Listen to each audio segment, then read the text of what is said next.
Hey everybody, it's Todd Ault. This is Risk On. I am not subdued. We just have a lot to cover. We're going to get right into it. It is April 25th, 2022. This is episode 213. 213 times we've done this, and I think there's a few we didn't count as an episode because we covered other things. So you figure by now I know how to talk into the mic, but I guess I don't. We're flying. 213. Skyla's here. My buddy Jason Bartholomew's here. And we're going to have a special guest live through the installation at the Glenn Center in Beverly Hills. We are installing an EV charger for Turn on Green. This is exciting. Now, as a reminder, we are a holding company, and today we announced that we are acquiring something out of bankruptcy. We are a bidder, and if we get lucky, this engineering firm will end up under Ault Alliance. We talked earlier in the year about Ault Alliance having its separate business from BitNow Inc., the miner. A lot of things going on there. We also talked about the EV business being spun out through Imperalis. I think that's IMHC.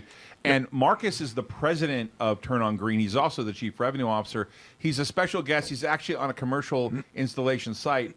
And just for personal reference, I really like this guy. He is a straight shooter and is able to deal with my insanity. Occasionally I bring up I flip out occasionally on a few things, and he is a calm cat and is calm on set in Beverly Hills. Marcus, what's up? Hey, guys. Doing well. How you doing? We're good. Marcus, maybe walk us through what we're seeing here. I know the Glenn Center.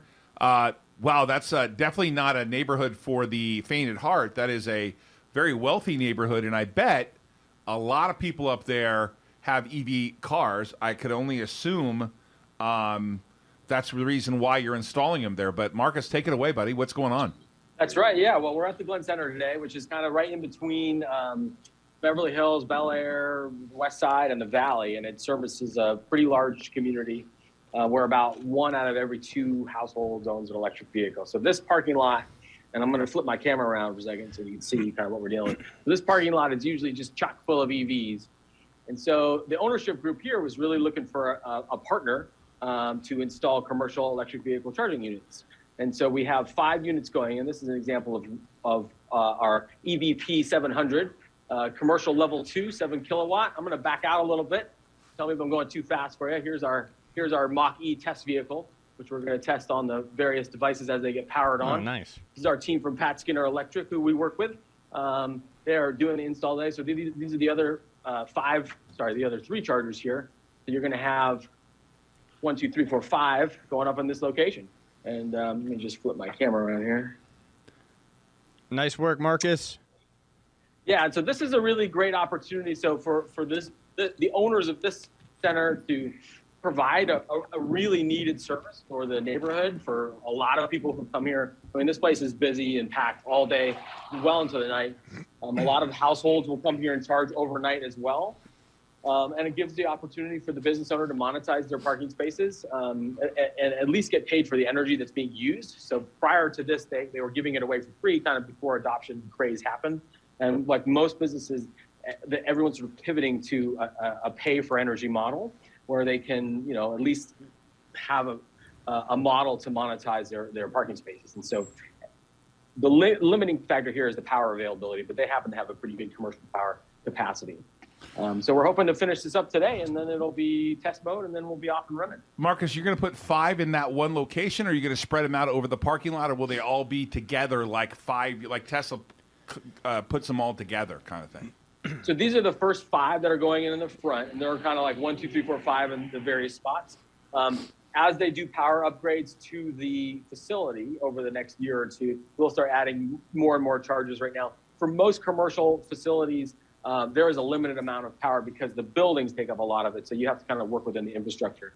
And then at some point, there will be a major overhaul for the power infrastructure. And then we'll be able to basically electrify like 80% of the spots. Hey, Marcus, I know that we just ended, as BitNow Holdings reported, our 10K. And obviously, you guys are part of that.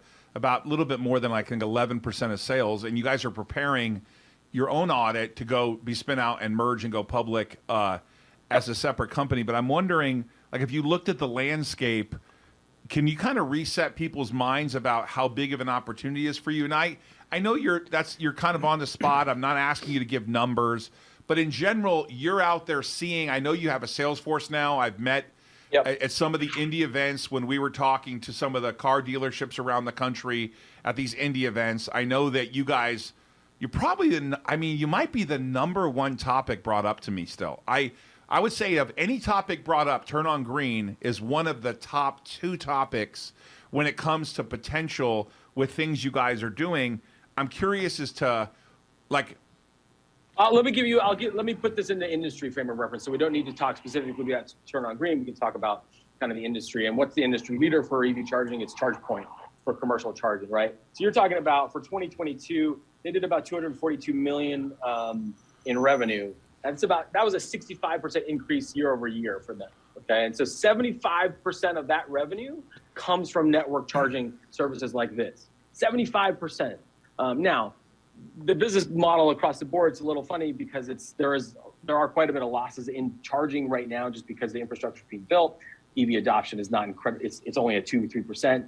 So there's a ways to go. But the whole goal right now is to build the infrastructure that's going to capture the market of tomorrow. And that market, it's, could be next year, it could be the year after. It's definitely in the next 10 years. So it's all about positioning. And so these types of units are going to be able to generate revenue on like multiple different ways, through subscription plans, through transaction fees, through other kind of custom deals that you can run with businesses and with customers. So it's an exciting time to be able to do commercial type installs. Not to mention that there's a whole other side of the coin, which we focus on, which is the residential unit. So our EV700, which is very popular right now, that's focusing on residential. So ChargePoint, for example, only 10% of their gross revs coming from residential sales right now. So there's a huge opportunity for us, for Turn on Green, to really capture a big part of that market as well.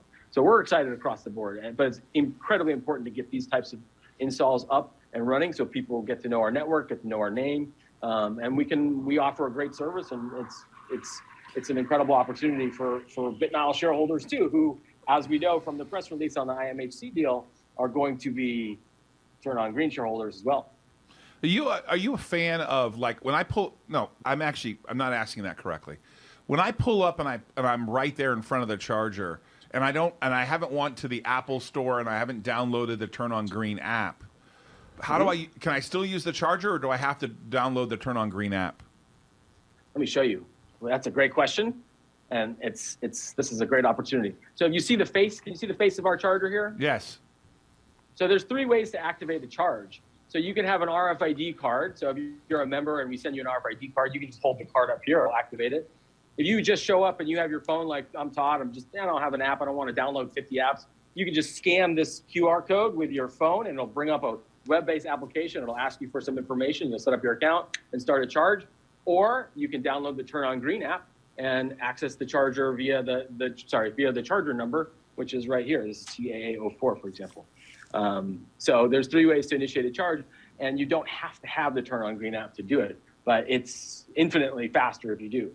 Now, Will, because you have the account I know set that up. you were working with a Canadian firm that was like, I can't remember who they were, but like they this business model, obviously I'm the executive chairman, but I don't have anything to do with the day-to-day. Marcus truly is the president, along with Amos, the CEO.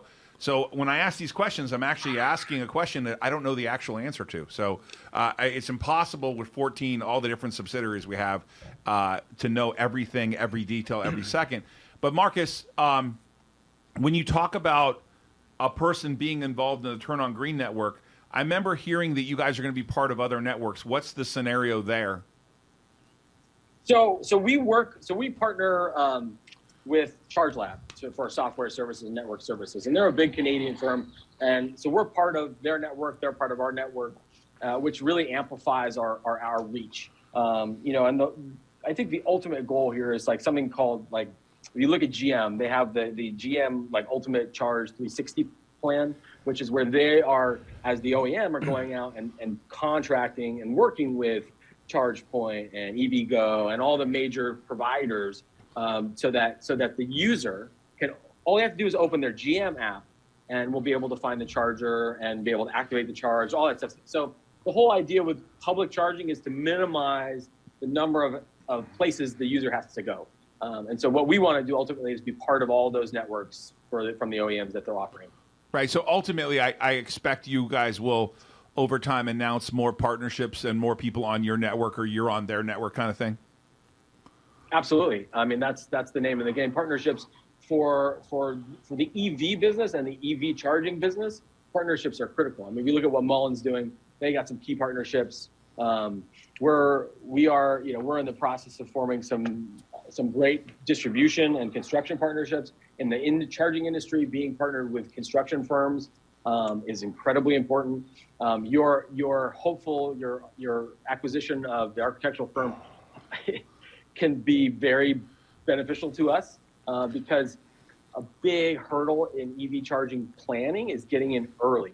So if you can get in early with the architectural firm and with the mechanical engineers, and when they design facilities, they will design facilities with our machines in mind, understanding exactly what our power specs are, and it makes a huge difference. Yeah, Marcus, you brought up something really important to me that I just don't seem to be. I'm going to criticize myself. I must not be doing a good enough job for people to understand. Now, this morning we announced that we're buying an architectural firm. There's no assurance that will close, but they've been around 50 years. They're very large, substantial. You have to do your own research. Obviously, we're a bidder. We're a stalking horse bidder through the bankruptcy process. That company was purchased. This is public knowledge. They were purchased in an ESOP plan, which can't obviously sustain itself. I don't know the details of it. Chris is handling it, but obviously we are the stalking horse bidder for this very large, multiple state engineering firm that's been around for 50 years. But you guys are sort of instrumental in these new builds, these new housing builds, right? I mean, people want to be able to offer that benefit kind of immediately when they build the new building. So what's the lead time for something like that to happen? Like how involved are you now with other projects? It's that we're bidding all the time on projects. And one of the challenges of the EV charging industry is that there's a lot of capital needed up front because you're bidding on projects that are 1, 2, 3 years out at times. And, this is getting into it now is really vital because the real opportunity is really in like 3 or 4 years when you go from a 2% adoption rate to like a 4 or 5%, potentially even an 8% adoption rate. I mean, you're talking like huge numbers in terms of volume. Yeah, I know that you're not intimately involved in the Tim Hortons thing, or maybe I'm wrong because I don't know that you've been going to Canada. But if someone's on our network here, will they be able to use the Tim Horton facility in Canada? And ultimately, do you see a big sort of national footprint, like sort of North America, or what do you think the footprint looks like? Absolutely. No, our focus right now is North America, bridging North America, east, west, north, south. Tim Hortons, we meet every week, twice a week, our executive leadership team. We talk about all the projects we have going on. Tim Hortons is definitely a discussion. That is, when that thing is finished, you'll be able to access it using the Turn On Green app, just like you would this machine right here. And that's a DC fast charging. That's a DC fast charging machine. So it's a little bit different than this machine. And the way Tim Hortons is designed, really, Tim Hortons is kind of a 30-minute or 40-minute stop if you're lucky. You can knock it out in 10 minutes, but it's one of the largest restaurant chains across Canada and in North America too. And so people are going there for 30 minutes, dining, leaving, which is a perfect amount of time to plug into a level 3 DC fast charger because you can get about 200 miles of range in about 30 minutes on that machine. I saw the Hampton Inn announcement, and I got a lot of criticism from people saying, why'd you only announce one hotel? And I started telling people, when you eat one grape, it leads to more grapes. Obviously, if the grapes are good, you'll eat more. Maybe that's not a good example, but you guys are in with the Hamptons. I think that's Hilton, right, Jason? Is that correct? So yes. Do you anticipate as hotels, smaller ones like Hamptons, roll out the decision to do that'll be a flagship? Hey, look at Hampton. What's your thought process about these overnight hotels and the desire to have chargers there? It's a 100% necessity. I mean, every single hotel, whether it's large, small, bed and breakfast, is going to have to offer EV charging.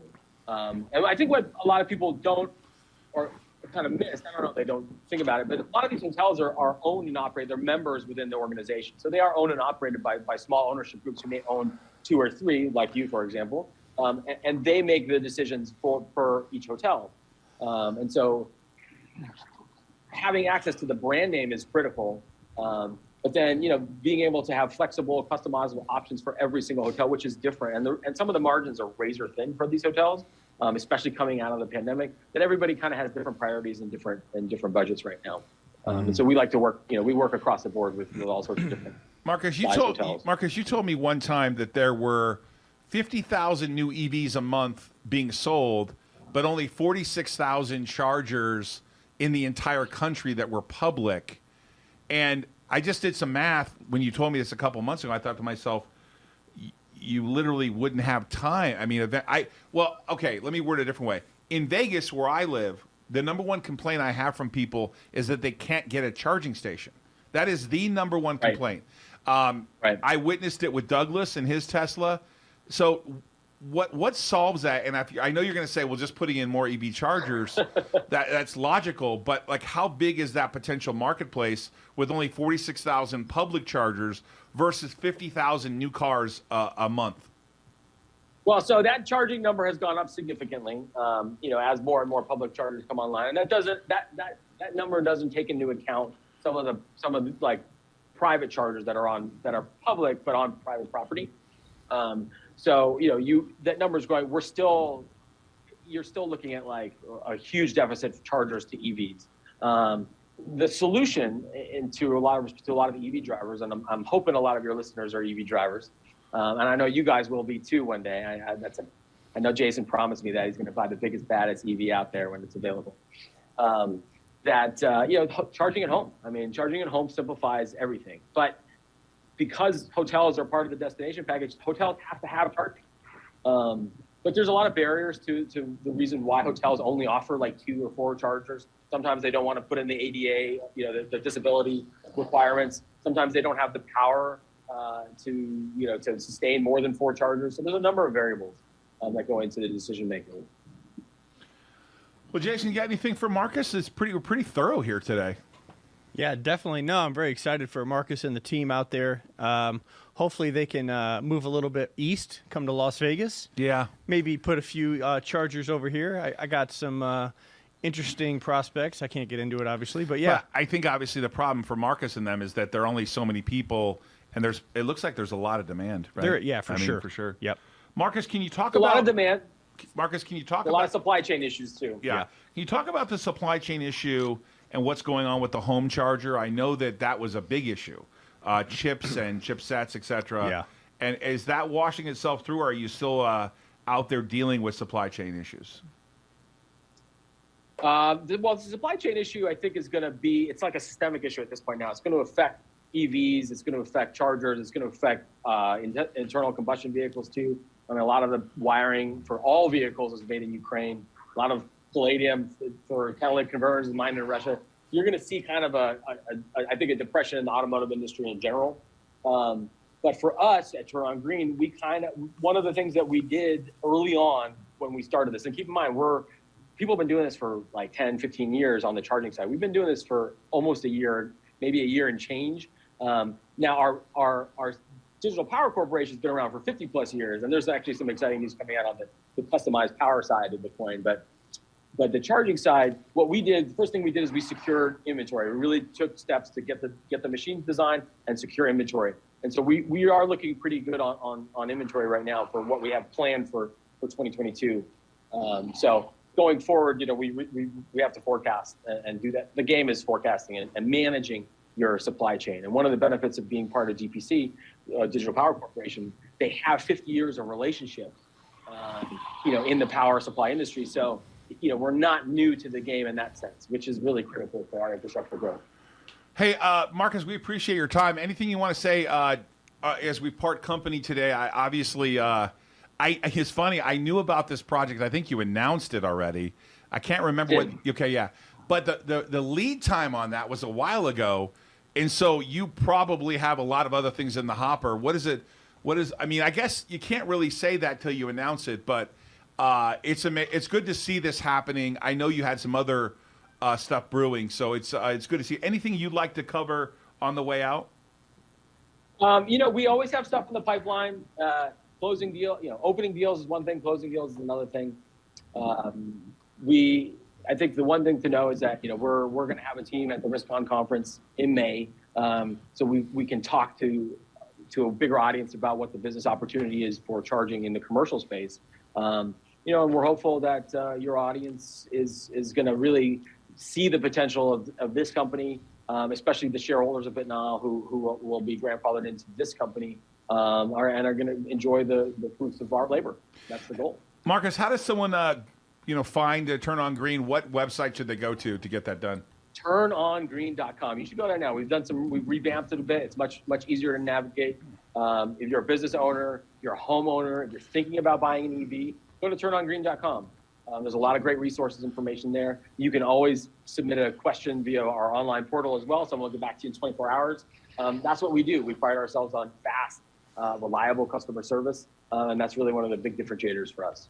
Marcus, appreciate it so much. Take care of it, my friend. Be safe out there. Obviously, keep up the hard work and let us know what else we can talk about to the public. We want to keep our shareholders excited about the fact that they're going to get 140 million shares of common and 140 million warrants, and the company is moving forward. What he's showing us here. Absolutely. This is the J1772 charging plug. It's beauty. Oh, the adapter. Yeah. Let's do it. I mean, listen, this is you guys are you between Bitcoin and EV charging. I mean, unless you get into space travel, I don't know how much more future forward you can be leaning.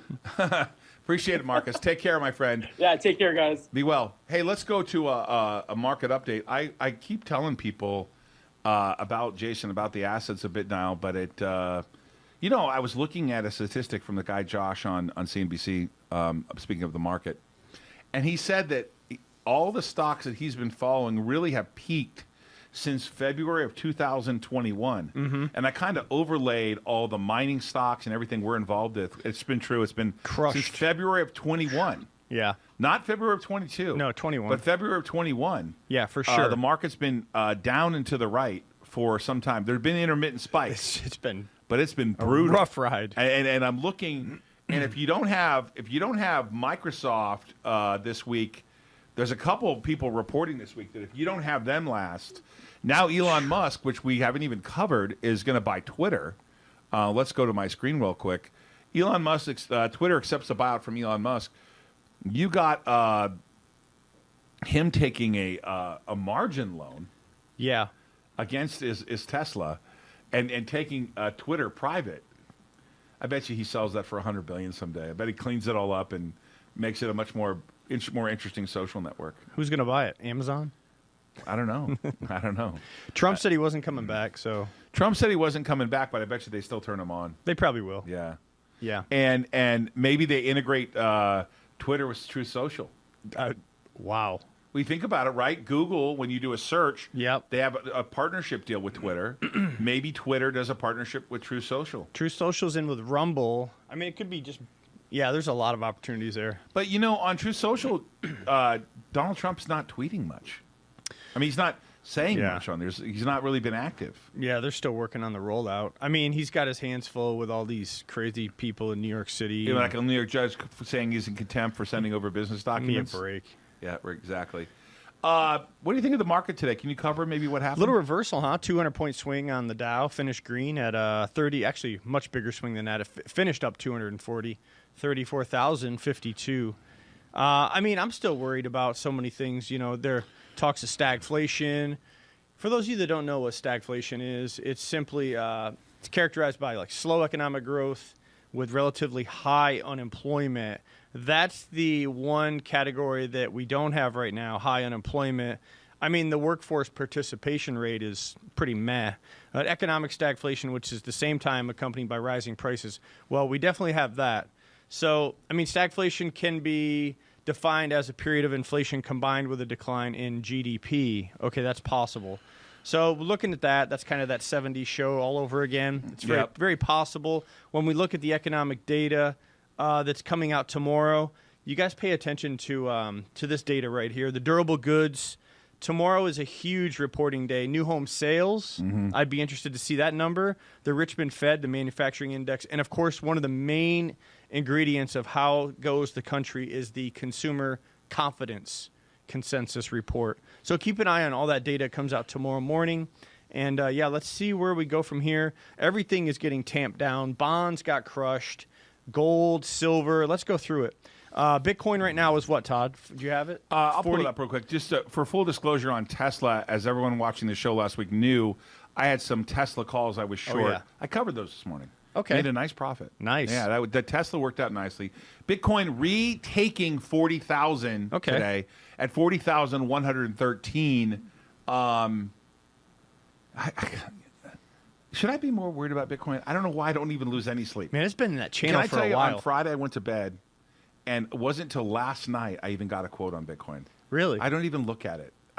We're mining so much of it now. I'm so happy with the team. Yeah. You keep getting miners and delivered and installed. Yep. We've got a mining report next week. Yes, we do. I mean, we're in that cycle where we talked about was it 2,300 miners a month? God, I get lost track. Yeah, 2,300. We're getting to 300, and then the 2,000 kicks in, and so we're already going to be in May.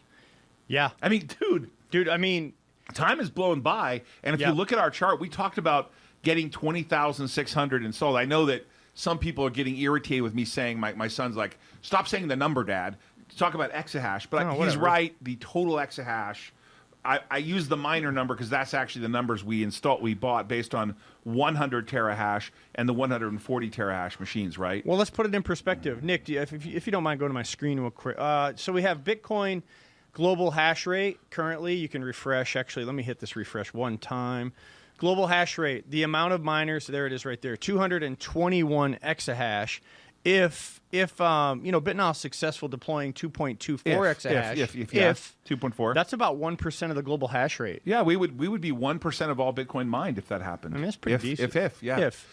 So why do you see me not worried? Because we told everyone we were going to be doing this. We told everyone that we were going to be expanding Alt Alliance. And I think what people are probably thinking is that we're spending $68 million in cash, which we're not. We're not getting recourse debt. We're doing a lot of things that are structured in a way that are long term. I'm incredibly pleased with Chris Wu and the transaction around EYP. And remember, if you look at internally at BitNile Holdings, there are two companies: BitNile Inc., the miner who owns the data center and the DeFi business, and obviously the miners themselves, because that's changed this year. And then over on the other side, you have Alt Alliance, which is effectively like an internal private equity firm, which Chris is the president of. And hey, so far we're moving in the right direction. It's going to dramatically continue to change the company. Do I hear this right? EYP, if this were to occur, we would save or preserve or what have you, like 300 jobs? No, 450. 450 jobs. 450. 450. Okay. Yeah, I think that would more than double our workforce. And that's a lot. But they're going to operate as an autonomous subsidiary of Alt Alliance. Gotcha. They're not going to, although their financials will consolidate. They'll consolidate under Alt Alliance and then BitNile Holdings. Gotcha. And all their revenue, which obviously they've been around 50 years. Yeah, yeah. And a big engineering firm, right? Yep. We can't disclose those numbers because obviously we could lose as the stalking horse bidder in the bidding process, but we're going to know like June 24th. Right. So we're going to know really quickly whether we won the bid or not. And we are the lender. We lent the money, bought the note from Key Bank. We're the lender to that company. Mm-hmm. So we're in a prime spot to become the major shareholder, the controlling shareholder. Right. So I'm pretty jacked, I got to be honest with you. Yeah. And I know that the market doesn't reflect that, but I don't know that I could, if I put everything in perspective, I'm not going to ever say things are perfect. They're never perfect. You're always trying to get better. But in terms of the team in itself, like the entirety of the company and the staff and the people working hard, I don't know that I've ever been happier, Jason. Yeah, I don't know that I've right ever along. been happier. What's funny is, and I'm not. All right, I'm going to just say this once. Okay. I'm so bullish. I'm happier, and I'm very excited about what we're doing. Sure. And what's funny is the share price is at its I know. lowest point. All right, I said it. I'm not going to talk about it anymore. I don't know what to say about that. It's hilarious, in my opinion. Just my opinion. You know, one of the things that you don't see right now from a market update perspective is that we do trade. Like I sold for Alt Alpha my Twitter today. Correct. Hey, let me ask you. I didn't think the upside was that from here. Obviously, Elon Musk is buying it for $54.20. We owned it lower, so we just sold it today, Yeah. right? I noticed I don't know if you still have a position here, but BCTX Big 13G came out after hours. BCGX. BCTX, the biotech, BCTX. BC. Oh yeah, I own that. Bryacell? Yeah. Okay, Yeah, well, Bryacell, yeah. Southwest Private Capital came out and smashed 782,000 commons, 5.1% owner with access to 46,500 warrants also. So Matt Miles there of Southwest Private Capital took a 13G position today in BCTX. Oh, right. BCTX, let's look at the chart. Yeah, we own that in the lender. Oh, okay. Yeah. So it looks like he's No, got... do we own that? We maybe own that in Alt Alpha. I got to be clear on that one. So Yeah, we're long BCTX. Yeah, he took a position. They took a position in the sevens today. Reported No, today. I apologize. We own it in both companies. Both? For sure. Yeah. I just thought that was interesting. That's a pretty I big noticed position. Alderman was trading up a little bit today too. Yeah, you know what else is trading up? What? Weird stuff. So Dogecoin ripped because Elon. Because Elon, yeah, right? and then EBON, EBON. It's Oh, getting yeah, some cute. hits. It's getting some hits because they mine Dogecoin as a byproduct. Oh, really? Yeah. So I was kind of looking at that. Obviously, ATER, VERU. Those are a couple more on people's radars. CENN, Centro. Been getting a lot of activity. So yeah, that's what's going on. Those are your here. trading ideas. As you guys probably have figured this out as we build the holding company. I really do want to buy stocks of companies that I want to own. So to earnings me- are out too on Centro right now. Oh, are they? Yeah. I want to look at companies that I can own. I'm not really interested in trading as much as I am making sure that I can buy something I want to own. And so you'll see a lot. Oh wow, Centro's up. Yeah. Was that pre-market or after-market? Did this It just says come Centro out? shares are trading higher, above average volume, despite the company having no specific news to justify it. Was that pre-market? I thought earnings Oh, just yeah, came high out. today is 2. Hold on. I'll have to get clarity on No this. guidance? Hold on, let's look. Let's take a look here. We're gonna have to get some clarity here. I don't have any clarity here on Central. Net revenue increased 57%. 2021 year-end audited financial results. It looks like Peter Wing. See, here we go. Net revenues 2021 8.6 million for 21, an increase of 57% over 20. Cost of goods sold 7.1 million, an increase of 44%. Yeah, Julie A just said Central earnings are out. Yeah.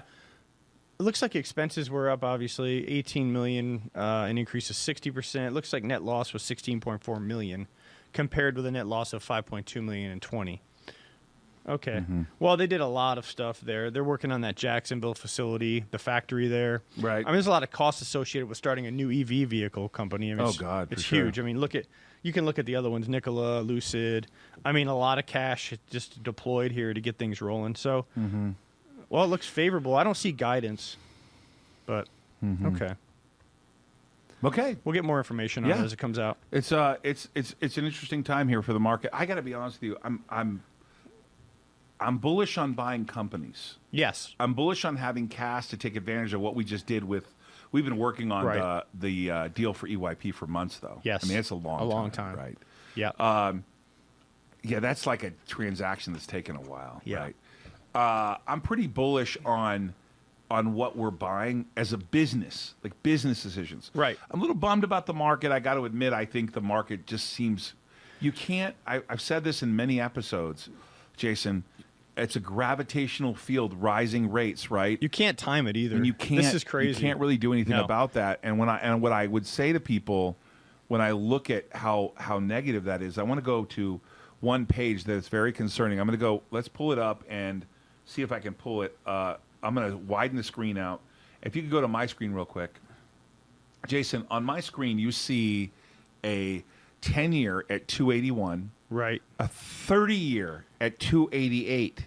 Let's do It this- tickled 3 for a minute. Did I know. you see it? Yeah, I did. You see a 5-year at 285, and you see a 2-year at 262, Right. and a 3-month at 0.83. And you see mortgage rates climbing way I up talked to there. a mortgage broker on Saturday. Yeah, Saturday. Okay. He told me he thought rates by year end could be 8 or 9% for mortgages. I think it's hard to believe. Well, but the same rate, I got a 285 mortgage last year. Right. That rate is about 5.5 right now. No, it's right, and they're planning on pushing the button for 50 basis points on this next one. Right. That's what I'm seeing. But look at the flattening of the curve, right? Yes. The 2-year. Oh, yeah. The 2-year separating the 30-year is tiny. a gnat's ass. See, here's the thing. Right. So that yeah. to me. So let's see what's the Fed doing. Okay. What's the Fed doing? They're back into a corner. The Fed's saying we're going to crush demand. Yep. We're gonna keep pushing down demand. Don't fight the Fed is right. Well, yeah. If Nick just put that up, because what's happening here is they're trying to push down demand. They are. Right. But there's a point in time if stocks have been falling since February of 2021, and I use BitNow as an example. Wow, big asset base stocks got been crushed. Just an example. There's a point in time where you go, okay. Is the Fed behind because the market's been going down since February 21? Yeah. Really think about that. More than a year. Dude, right? it's like a falling knife with a little bit. I mean, pretty much been a falling knife the whole time. I mean, and obviously. But I look at it, I'm kind of chomping at the bit because our quiet period ends when we file our 10Q. Yeah. And that's coming up in May. Right. And we have that buyback in place. So I'm looking at going, okay, this is an interesting market setup, right? Very. It's an interesting market setup for sure. You never know what's going to happen. But not just with BitNow. Forget that because obviously I work there and I'm the founder. Right. But look at some of these other stocks. One of the things I was going to tell you was Rocket Mortgage, dude. Where is it? 10? It was below $9. Wow. It was 8 and some change earlier Let's today. look at the reports tomorrow. I bought and traded today True Social. Okay. When it's the DWAC. DWAC. I bought it. I only 40, made 40 I made 15 grand. What'd you buy it at? 40. I bought it. No, it was 30 something. Was it in the 30s? Oh yeah, because it was down $7 Wow. because they were freaked out that Twitter was going private. Right. And then I bought. Believe it or not, I traded a Riot. It was down to almost 11. God. And it hit back to 12. I saw Sparky in the high 6s or low 7s. I know. I'm like, wow, these are really inexpensive, right? And unlike us, who we have a lot more shares outstanding, so it costs more to buy us, which could be strategic for some people. If you were wanting to avoid someone taking the company, you would raise capital. That's a good point. Whatever. There's a lot of things you could do, right? This is just hypothesis of what people could be interpreting, but things like Sparky and cheap. They're cheap, very cheap. Now I don't know if they're going to get cheaper. Could be consult your financial advisor. Yeah. And by the way, we're not recommending you buy Nile. In fact, I would encourage you, so that I don't have to hear from you, just don't buy it. I had a discussion with someone recently about just kidding around. I can hear from you. I love you. You can call me anytime. Crypto consolidation, whereas you could see. You never know. You could see that. You never know. By the way, Centro has $260 million in cash. You talk about having fiat ready to deploy. Wow. $260 million. Oh, so Centro might be trading up. In $260 million in cash. Wow, 260. 261, I think. So yeah, that's 191, 192. I see Alzheimer's at 95, 96 in the aftermarket. Interesting. Do you want to go back to Elon? He's doing a lot of stuff. Did you see? Crazy. Yeah, look what he did. A lot of stuff going on. He signed a deal with SpaceX for Starlink for Hawaiian Airlines to provide Wi-Fi. So cool, dude. That's great. So cool. The process is so cool, and I know someone that got it. It is using it to mine in Texas. Mm-hmm. They're using it to mine in West Texas because they can't get fiber. And they're in the middle. They can't get fiber, and they're using Starlink. Yep. And they just got it for cool. sure. Hey guys, if you want to come to what's going to be the coolest thing for me I've ever done. The Risk On Business Conference, boy, oh boy, is the people that are going is the cool. I mean, you got Anthony Scaramucci, you got Damon John, you got Josh Altman, you got Nicole Arbor. Oh boy, you snuck Altman and Arbor in. You see that? I snuck it in. Those are nice gets. Thomas Lee from CNBC and Funstrat, Bradley, Lee Steinberg, Charles Payne, Chris Wu, Greg Foss. Greg Foss is the coolest fucker in the world. He is. Chris Wu, I said that already. Connor Daly will be there also. He'll be there by what do you call that? Zoom.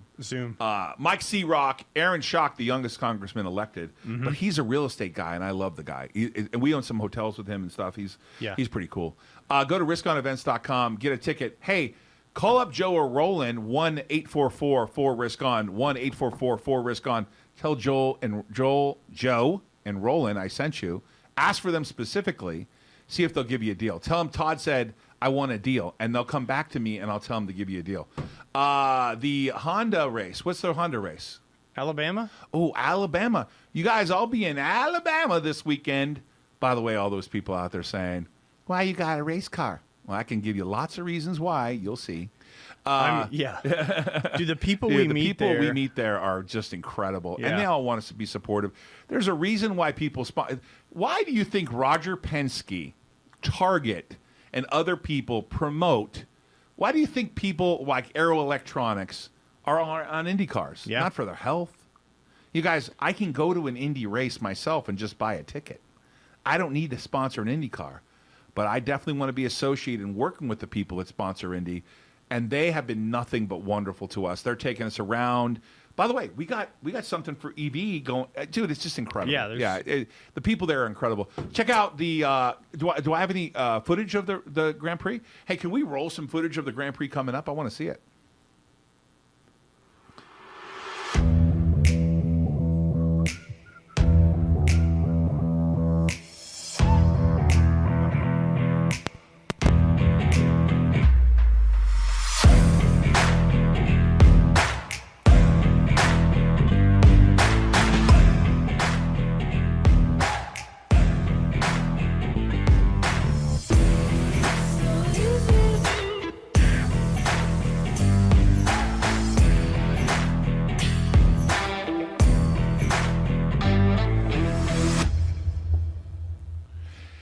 Okay, I want to make a deal with you. If you watch this show and you live in Las Vegas,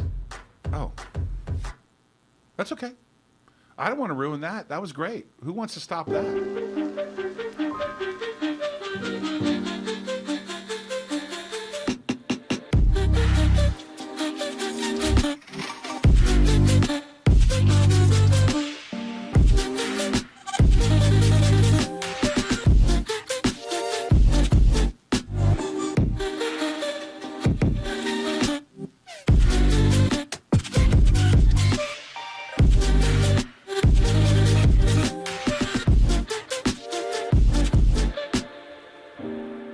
Okay, cool.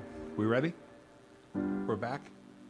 Hey, if you live in Las Vegas area and you can get without a plane ticket or even with the plane, but don't need a room, I have a special deal for you. So if you want to come to the Risk On conference, I will give you a special deal, but you got to call Roland or Joe.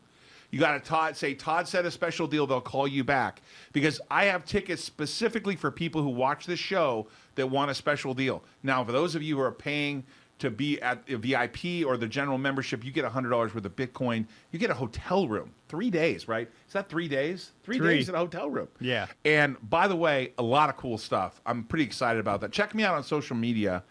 You don't have to, but 2 million other crazy people have. No, I didn't pay for any bots, but some of them are obviously from promotion because some of them don't respond. But there's 2 million people there. We try to get rid of the people we don't like, but they still come back. I'm verified on Instagram. I'm verified on Twitter. I think I'm verified on YouTube now. We went like parabolic to 103,000, but I might be wrong. Like someone's talking about the bonus pool. Guys, we internally operate a lender and a private equity internal firm, and so we do pay people. There's, a lot of people work for us, not just me, man. God, there's a bonus for people. Yeah, the lender made a profit. That's correct. Jason, Yeah. You got a bonus. Yeah. Don't tell anyone what your bonus was. Okay. Okay. Anyways, check out Alex Fetsky, the founder of Amber. His podcast will be out on April 28th. Boy, this guy, he speaks direct. I don't know that I've met anyone. This is when Christie first started, and he was pretty direct with us. And I like Alex Fetsky a lot. He's the founder of Amber and the world's first Bitcoin DCA app, and also a writer for Bitcoin Times. Don't forget. Wait. Hold on a second. Hold on. Hold the presses. Skyla, when am I going to be on that magazine? It's tomorrow. Tomorrow morning. Is it live? Yes. Can I tell people? I Can you find out? Yeah, I'll find the link. Oh my God. Wait till you see who I'm live with tomorrow during market hours. I am live on a show that you guys will want to know about. I will tweet it out. If you follow me, Todd Ault 3, because I'm the third, Todd Ault the third, which is 3 big eyes, or on Instagram. When I go live, you'll know I'm live. I'm supposed to be interviewed on a major program. Oh, I know that. No, I don't know that. You do. Do I? Yeah. You do. It involves Bitcoin. Anyways, tomorrow is the Bitcoin Weekly show. Hey, couldn't be perfect. Jason, are you going to be here for that show? Well, I was up in. Oh, I can't say it. I was But traveling. Are you going to be here tomorrow? Okay. Yes. Okay. Do we have a guest tomorrow?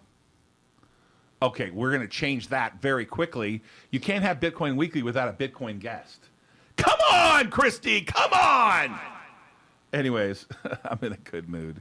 I know the stock's down for BitNile, but the business, I love owning businesses. Don't you?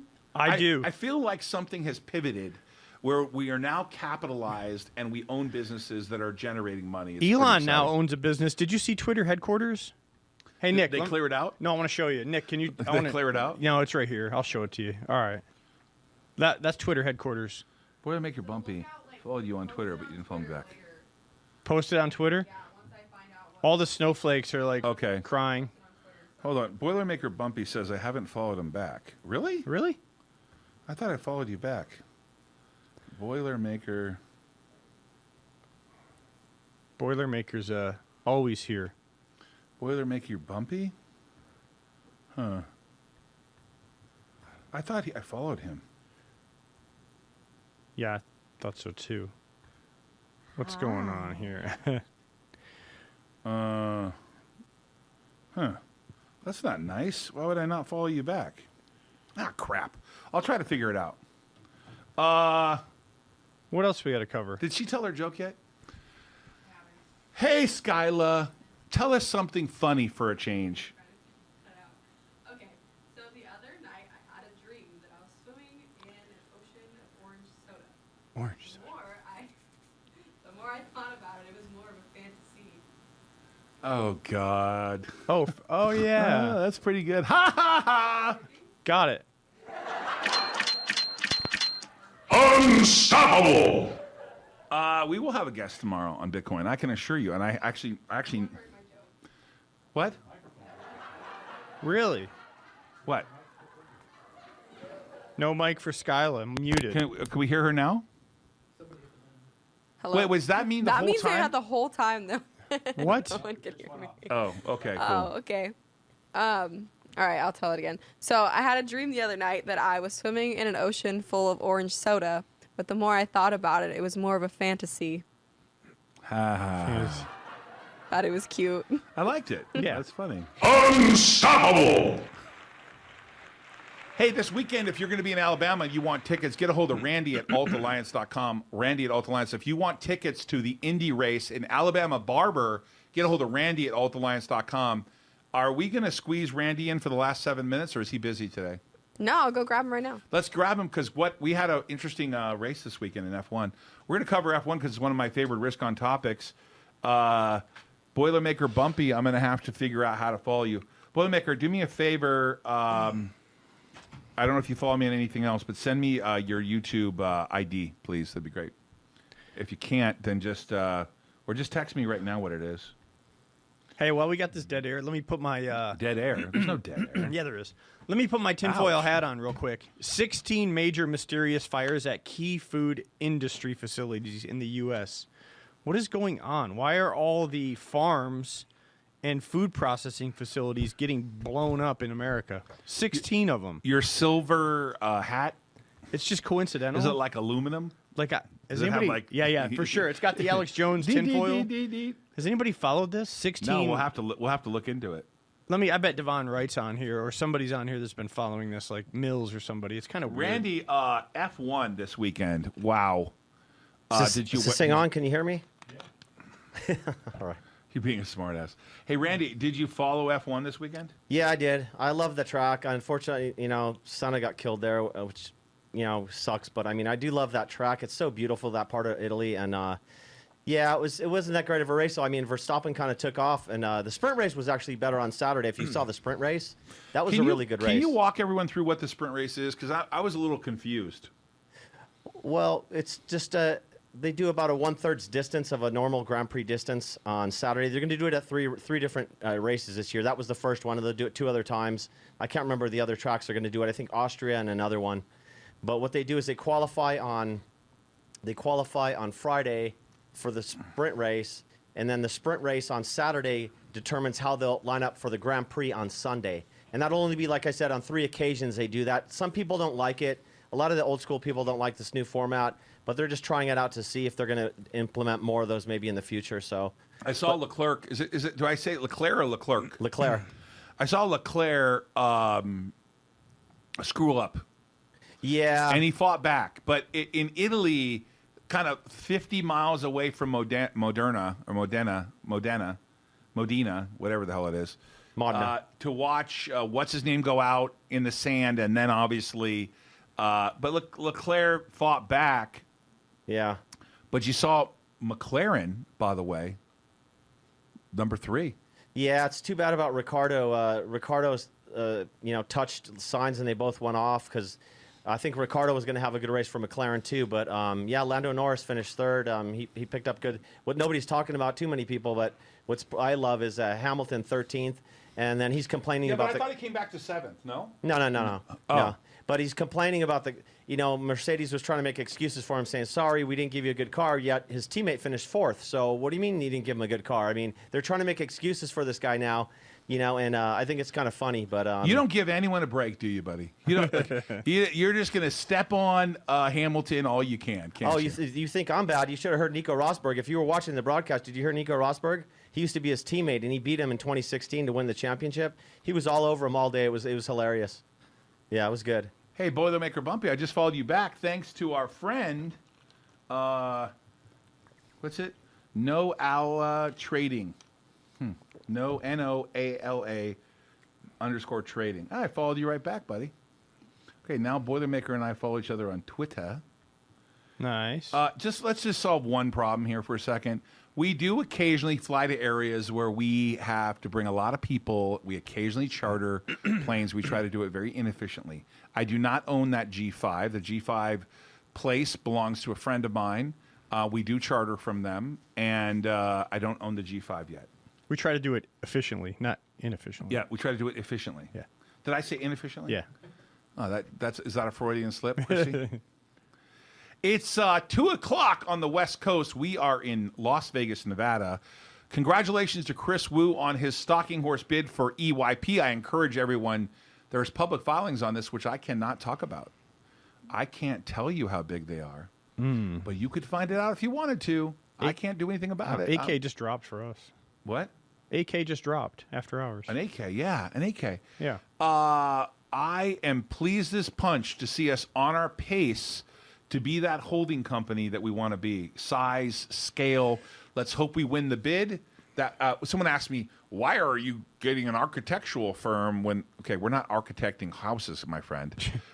We do government buildings, hospitals, etc. If we own EYP, but they have been around for 50 years, folks. Yeah. There's a reason why they were able to do a leveraged buyout, because they obviously produce cash, just probably not enough to get their deal done, right? I mean, let's be clear. They got hit pretty hard because of COVID. Oh, yeah, COVID. So, yeah, that's true. They did. Right. They got smashed. Right. It's so far, our lending to them has worked out great. Right. Yeah, we're happy. Yep. But we will not have any more real disclosure on EYP unless we're obligated to say something, because we do believe we might have some competitors in the bankruptcy process, the bidding process. Chris is an expert, and I expect to have Chris Wu on the show this Wednesday to talk kind of high level about his strategy, bankruptcy filings, the technology he is involved in, what he does, what a DIP loan is. And I'm not a DIP. You can't call Todd a DIP. You can call it a debtor in possession loan. And we will be providing DIP financing. It says it right there in the email, or in the press release. Yeah. I'm in a good mood. I'm in a Are you great good mood. Hey, Yep. guys, check us out. Come out to Risk On May 12th, 13th, 14th, and 15th. It's important you're there. Make sure Roland and Joe said, Todd, give me a special deal. But you got to say it on this show. You got to say it on this show. You got to say, I saw the show today, and Todd said, give me a special deal. If you're coming out, we'll give you a special deal. We want to do that because if you watch the show, you should be rewarded, even if you don't like me. And if you don't like me and you come to the show, you'll just get a little extra search, like to make sure you don't have any paraphernalia on you. That's funny. But don't worry. I apparently have some bodyguards. Really? Well, they do that every show. You know, Oh, yeah, when I yeah. go to Grant or I'm with Ty or someone, they all have bodyguards. That you know, makes 'cause sense. There's always someone out there that, like Christy, do I need to worry that you'll want to kill me? New deletions. Yeah, she said yes, actually. Anyways, check out Bitcoin Weekly tomorrow. Randy, thanks so much for stopping by. Unless you have something else, Randy, you going to give us something else? I'm just stoked for Alabama this weekend. That's a great, beautiful road course, and hopefully we can get some results for Ed Carpenter Racing this weekend. But I'm really looking forward to that. You guys are going to enjoy it. Yeah, you know, the weekend of May 15th is actually the road course at Indy. And then after that is qualifying at Indy 500 and then the Indy 500 at the end of May. So May is going to be a busy, busy, busy time. It will. As I am off to England at the end of this week after the race. Wow. To see MTIX, the pasta maker. Pasta and what they're makers. doing out there. So I'll be in England, and I'm going to actually go live a couple times and do some videos about the machines over there. So that'll be exciting. But why? This guy Eli B. Why would anyone want to kill you? I didn't say they wanted to kill me. Maybe they want to maim me. Maybe they see me as such a large prize. Maybe they're. I don't know. I'm just kidding around. I'm totally joking. Let's see. If you were diluting stock and betray shareholders like you are, or just a fraud. Oh, really? Okay. What? Yeah, I'm not paying attention. I just read quotes from people sometimes, and they get to say whatever they want. You want me to say that? No, I wouldn't do that. Oh, I see what you're saying. No, it's okay. Yeah. Burn some fabric wire at MTX. I probably will. Hey, everybody, it's 2 o'clock on the West Coast. Thank you so much. Everyone, check out the Risk On Conference. Make sure you're there. If you don't like me, you should come. You should doubly come because the people that are there, you're going to like. It's riskonevents.com. Risk On, everybody. We'll see you tomorrow on Bitcoin Weekly. Take care.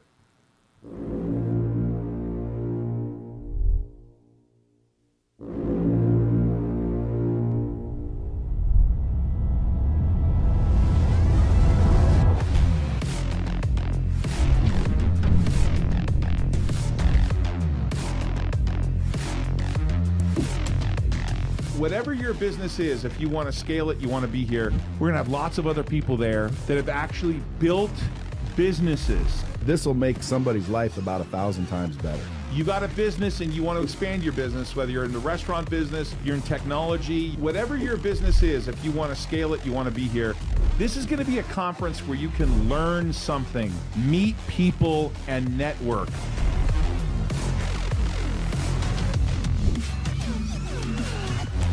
Limited slots are available. Head over to ToddAult.com and register today.